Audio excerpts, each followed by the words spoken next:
Hello guys, so magluluto tayo ngayon ng pancit canton kasi nagugutom ako.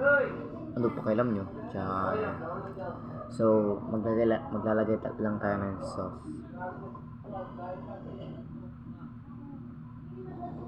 So syempre, maglalagay tayo sauce. Guntingin muna natin, alisin natin, and ilagay natin. And pagkatapos niyan, kunin natin yung dalawang sauce. Siyempre, hindi natin ipagsabay. Isa-isa lang. Guntingin ulit. At ibuhos. Siyempre, ano pang gagawin? Alam niyo na yan. Easy lang lutuin yung pancit canton, guys. Easy lang. So, pagkatapos niyan, siyempre, isa na naman.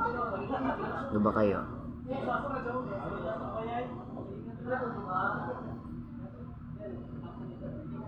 Yan. Ang dami na. Sarap yan. And I like spicy. Spicy lang sa kalang. So, maglalagay na tayo. Lalagay na natin. Kasi mainit na. Ano ba? Ay, char. Joke lang guys. So, lagay na natin ang isa. Pagkatapos na, hindi ko natatakpan, ano ba? Kapoy na. So, mag-wait lang kayo ng ilang minute. Okay? Wait. Pinantay ko na yung ilaw. Kasi masyadong... Basta, pinatay ko na. Huwag pakialam nyo. Char. So, wait lang.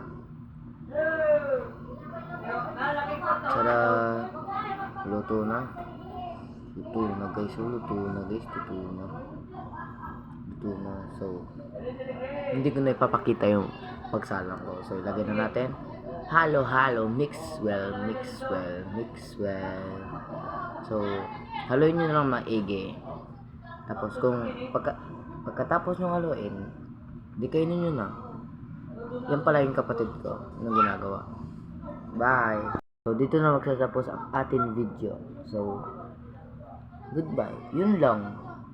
Siyempre, hindi pa mawawala kasi hindi pa naman natatapos pag mix well. So, yun lang. Babush!